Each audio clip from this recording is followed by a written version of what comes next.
ഇന്ന് ഞങ്ങളുടെ തറവാടമ്പലത്തിലെ ഉത്സവം കഴിഞ്ഞു. അതിൻ്റെ വിഷമത്തിലിരിക്കുകയാണ് എല്ലാവരും. അത് അതുവരെ ഭയങ്കര ആഘോഷമായിരിക്കും. കൊടികുത്തൽ തൊട്ട് ഉത്സവം വരെ ഞങ്ങൾ കാത്തിരുന്ന് ഉത്സവം എത്തി. അതങ്ങോട്ട് കഴിഞ്ഞാൽ പിന്നെ ആകെ ഒരു മൂകാവസ്ഥയാണ്. കഴിഞ്ഞല്ലോ, ഇനി കാണണമെങ്കിൽ അടുത്ത കൊല്ലം വരെ കാത്തിരിക്കേണ്ടി വരുമല്ലോ എന്നുള്ളൊരു സങ്കടം. ഇതാണ് ഞങ്ങളുടെ തറവാടമ്പലം. എൻ്റെ ചാത്തനോട് എന്ത് പറഞ്ഞാലും എനിക്കെല്ലാം നേടിത്തരും. എനിക്കെന്നല്ല, ഞങ്ങൾക്ക് എല്ലാവർക്കും.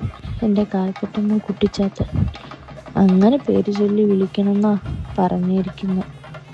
അപ്പോൾ എൻ്റെ കാൽപ്പറ്റമ്മ കുട്ടിച്ചാത്താന്നും പറഞ്ഞ് അവിടെ വന്നൊന്ന് നേരിൽ കണ്ട് പറഞ്ഞു കഴിഞ്ഞാൽ നടത്തിത്തരാത്തതായിട്ടൊന്നുമില്ല.